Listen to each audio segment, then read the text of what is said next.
everybody, welcome to the Pagan Perspective. My name is Angel and I'm your Wednesday host. And this week we're talking about dietary choices and your path. I've been dreading this video, not because the questions aren't great, they are great. It's a very, very, very, very, very, very, very heated topic. And so with that in mind, I'm just going to put a little disclaimer in here. If you leave a negative comment on this video, just know this. I absolutely will not dignify an answer to your question or your comment. I won't even finish reading it. It most likely will be deleted, and if it's nasty enough, it'll probably be reported. I am absolutely not going to tolerate anybody being disrespectful. I am done. I'm done. Okay? So, just keep that in mind. Also keep in mind that I'm a 44-year-old woman. I'm not a little kid.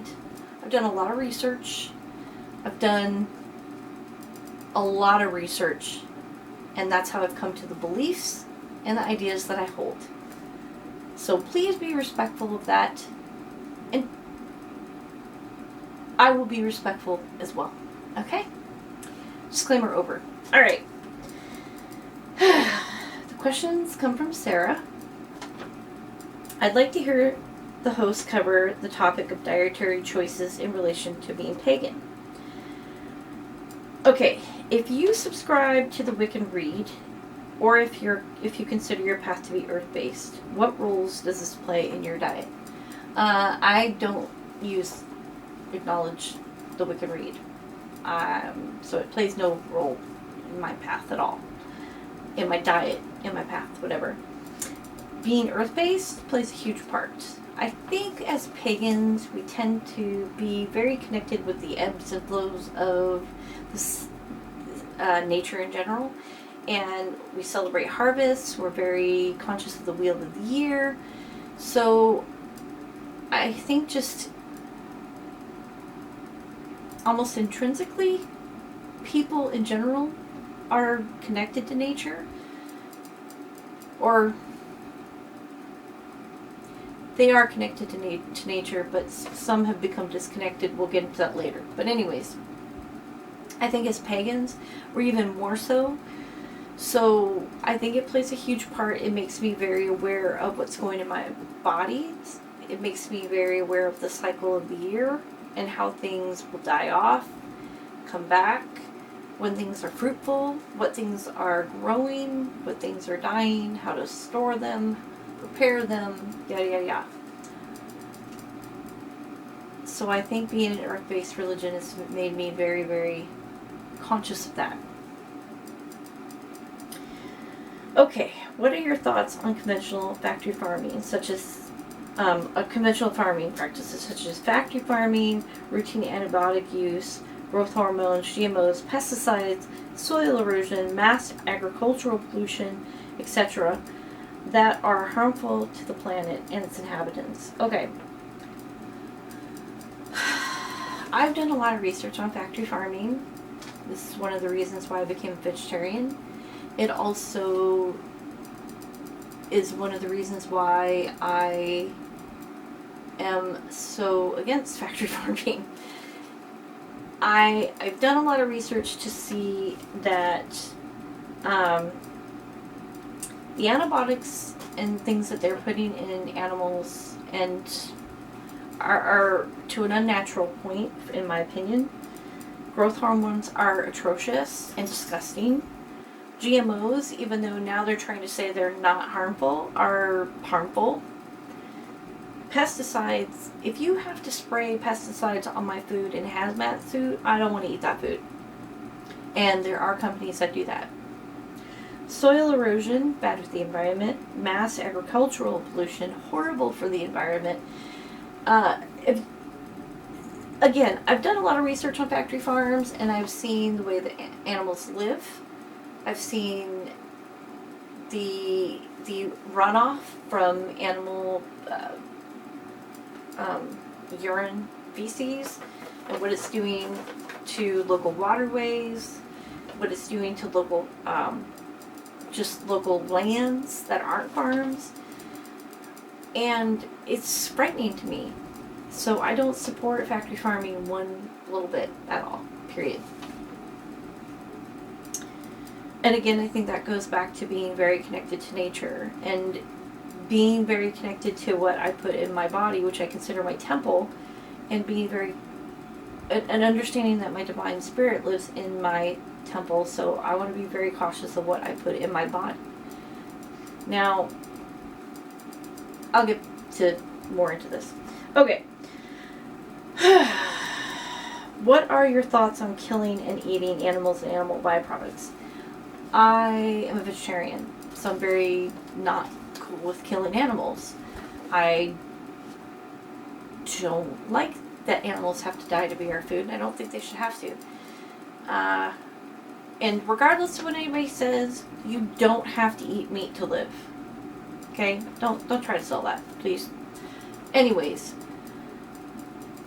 I don't like that animals have to die to be food, but what I have more of an issue with is their life prior to that.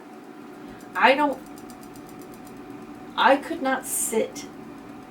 couldn't be okay with eating meat because I could,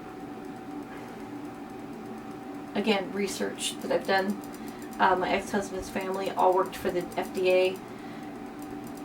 Knowing that animals were abused, knowing the conditions they lived in, knowing that we're suffering, I could not live with that. Personally. These are sentient beings that I share this planet with, and I feel that I am a steward of this planet and that I should leave it better than I found it. I don't find comfort in eating animals. I don't find joy in it. I don't like any of that.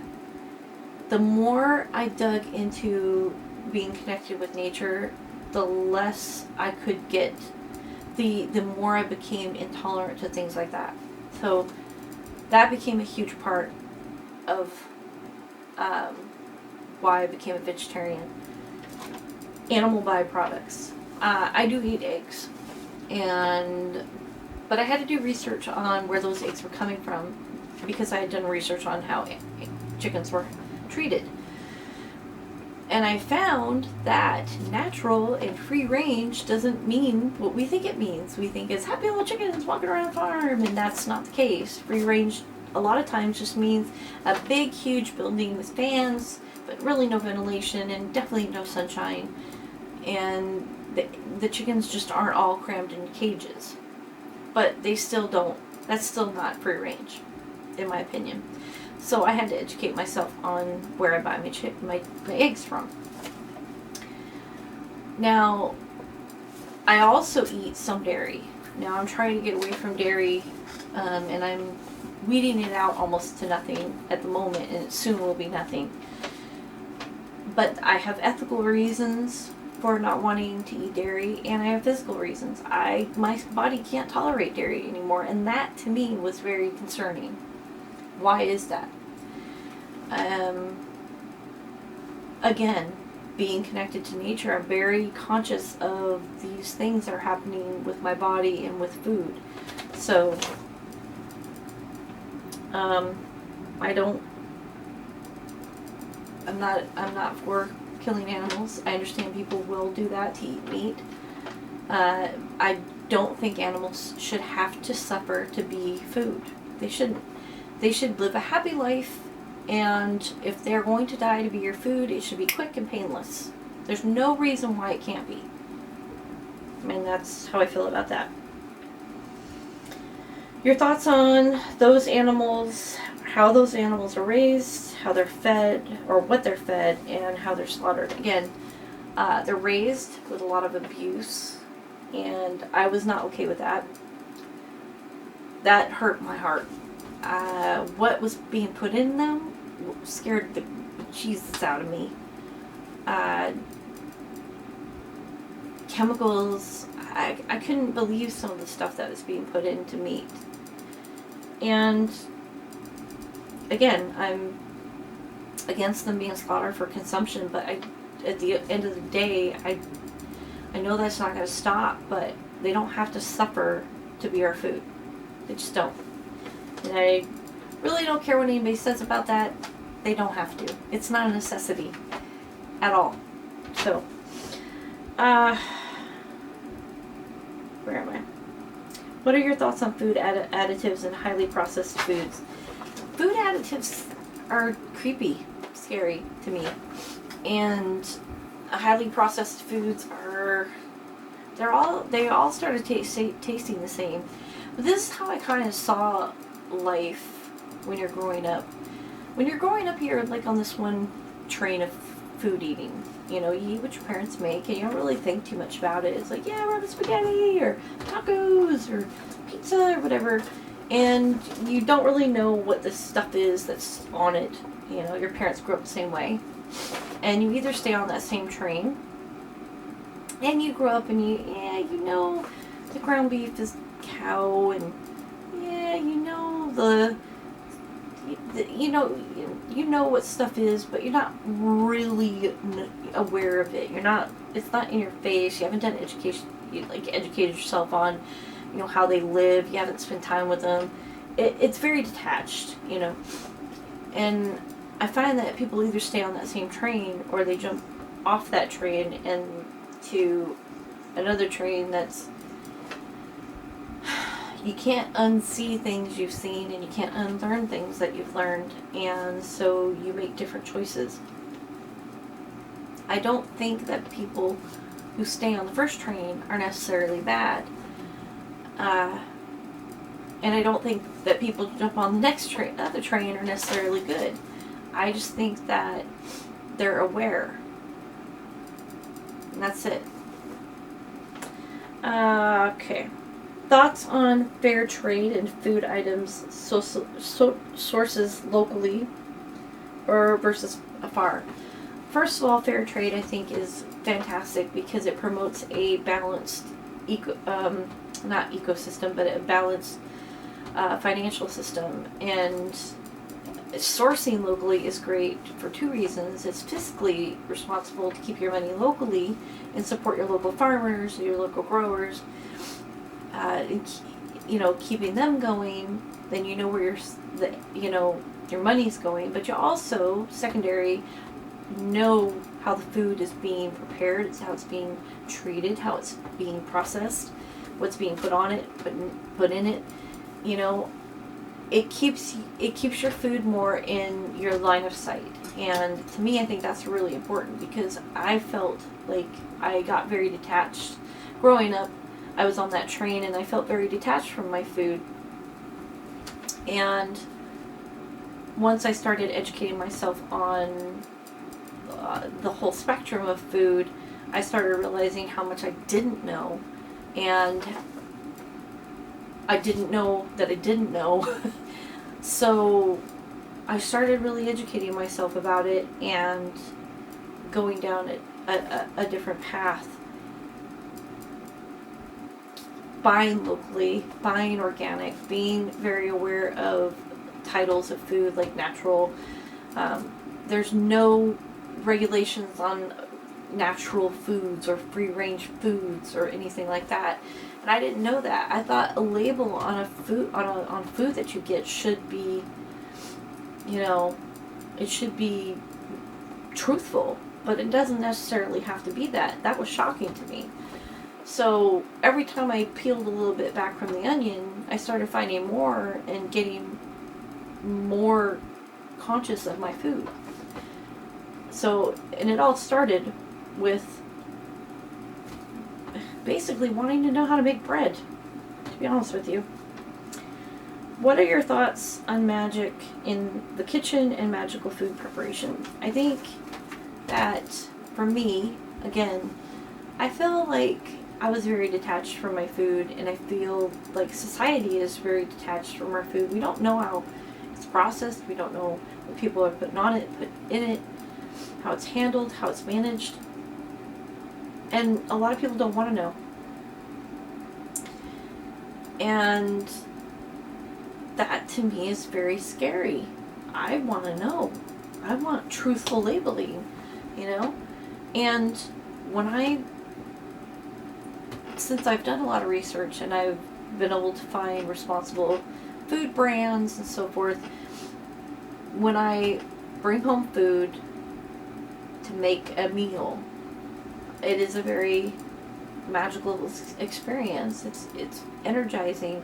You know, there'll be nights that I'll put on a Frank Sinatra and I'll make Italian food, or I'll put on salsa music and I'll make tacos and burritos or what have you. It's exciting. It's, you know, for me, I never used to like to cook. But the more I got very aware of my food, the more I started enjoying it, and the more I started experimenting. And when I cook a meal for my husband or for my family from scratch, which I never thought I would enjoy doing because it just seemed like such boring work. Plus, I could never make everything all warm at the same time. It's like my mom was like this magician. I don't know how she did that. It was crazy. But I can do it now. But when I make a meal for my family or just for my husband and he enjoys it, I know I've put my love into it. I put my prosperity into it and health into it. I know that it's nurturing him, his body. He's enjoying it. You know, we spend fun time together, just talking, and it's magical. And I think it's a very important thing to do. You know, we get so busy in life, we don't sit down and spend time together. We don't know what's going on with each other's lives. We don't know what's going on with our food. It's time to get back to connecting, you know. And with that, I'm going to end this video. This is like my 6th time shooting this video. It's a hard video to shoot. It's really hard to be very careful on what you're saying, but still be very honest, because the last thing I want to do is offend somebody. I also don't want to be unauthentic. I want to make sure I'm being truthful about how I feel. We are not going to agree on these answers, you know, these questions. Not everybody's going to agree on them. We're just not going to. We're all different. And that's fine, as long as we do it respectfully. Alright, that's it for me. Promise. No more. I will see you guys the week after next, because next week's Subs Week. And until next time, peace and blessed be.